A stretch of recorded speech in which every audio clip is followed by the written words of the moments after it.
These are in listen-only mode.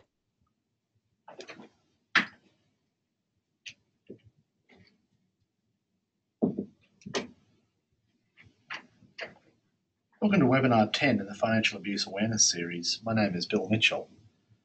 This series is part of a financial protections project co-designed by the Queensland Government, Caxton Legal Centre and Townsville Community Law. The series is an online continuing professional development program that aims to raise financial industry awareness about the financial abuse of older persons. Before we begin, we acknowledge the traditional owners of the land and pay our respects to their elders past, present and emerging. This presentation is about key decision-making areas. The slides are not read verbatim but paraphrased for emphasis. They are designed to be standalone, readable modules and contain references for deeper learning. So let's begin.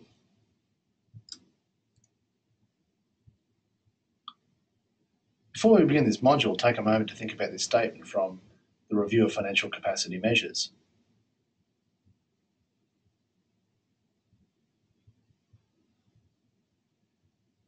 Importantly, this review talks about components of choice, understanding, appreciation and reasoning when it comes to financial capacity.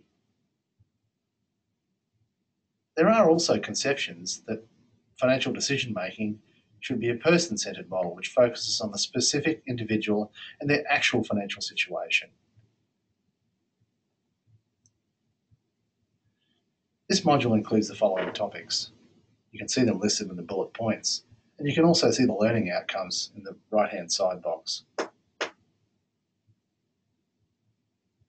Financial decision-making in older life brings challenges. It's also important to note that financial losses in later life are particularly significant. It might be very difficult to improve your financial position once you've retired. So for these reasons, specialised information and education strategies are important to help older persons recognise and deal effectively with legal problems. This slide talks about the sweet spot, which is about the decision-making sweet spot for older persons when they have gained substantial practical experience but not yet suffered from declines in fluid intelligence. Really important to know that even though older persons may have reduced financial skills and fluid cognitive abilities, it's important that they bring lived experience to decision makings that helps them to better identify and potentially avoid longer-term risks. Retirement is actually a time of transition, and so it's very important during this transition to note that economic resources and social relationships will play a key role in older persons' well-being. Retirement is also a relational transition where experience in decision-making is particularly influenced by close networks and, in particular, the family. The family is the most influential group that develops individuals' financial behaviours. It's essential to understand and acknowledge that financial decision-making arises within a unique family financial decision system. The influence of family attitudes towards financial goals and the influence of spouses and adult children must be taken into account. In some cases, individuals, including older persons, may choose inaction instead of negotiating differences. This avoids conflicts with family members. Some older persons may also have established entrenched attitudes towards money. Education levels and experience of financial matters, attitudes towards seeking information also determine how adults are influenced. Take a moment to think about this statement from Tills. Financial resources are central to older people exercising choice in living and care arrangements. Access to and control over decision-making about money and property in older age also has psychological, cultural and social meaning, provides security and symbolises continuing independence. Decision-making about how assets are preserved or spent generates complex issues for older people, family members, formal carers, professionals and service providers. Think about your involvement and engagement with older persons, and has it included discussions about decision-making around access to and control over money and property? The Financial Protection Service has identified 6 key decision-making areas for older persons. These are drawn from the Financial Protections Inquiry and the Law Reform Commission's Elder Abuse Inquiry.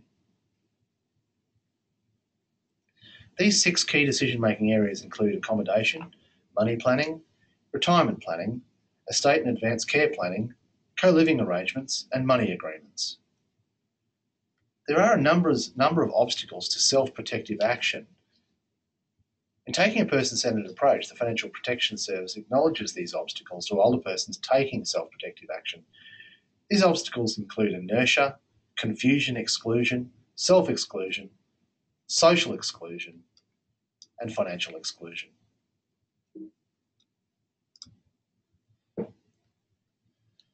Inertia is brought on by the need to make increasingly important financial decisions in increasingly complex areas. It's a key obstacle to motivating people to act protectively in relation to their finances. Barriers include information and choice overload, complexity and uncertainty, time factors and pressures, under and overconfidence, self-control, and framing, that is, how information is presented. Confusion exclusion is people who have lower levels of educational attainment and, by extension, poorer financial literacy skills are more likely to be subject to confusion exclusion. This is a preference to disengage with the financial market rather than be intimidated by the purchase, but to voluntarily exclude themselves.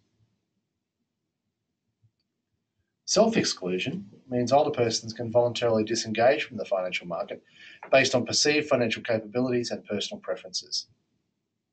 You can read an example there from the ANZ survey and National Financial Literacy Strategy.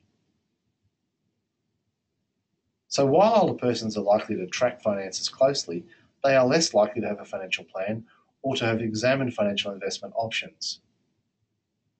Older persons who have limited incomes and financial resources may also self-exclude from obtaining financial products or services for fear of being rejected by mainstream services or because they think they don't have the financial resources to manage. Social and financial exclusion is a progressive process of marginalisation, leading to economic deprivation and various forms of social and cultural disadvantage. You can see the definition of financial exclusion on the right-hand side. It puts older people at risk of poor social outcomes, especially with respect to financial security. Before we leave, think about your experience in advising older persons in the key decision areas. How many of these decision-making areas have you had involvement with? Do any of these areas have primacy within your practice? Have you noticed the impact of family influence in financial decision-making? Have you noticed obstacles to financial decision-making, including those that we noted? And can you see how examples of financial abuse can arise in each of those key decision-making areas? Thanks for listening to this webinar series. Feel free to download the PDF file for future reference. The next module is the final module in the knowledge series, and it's about risk and vulnerability. Thanks for listening.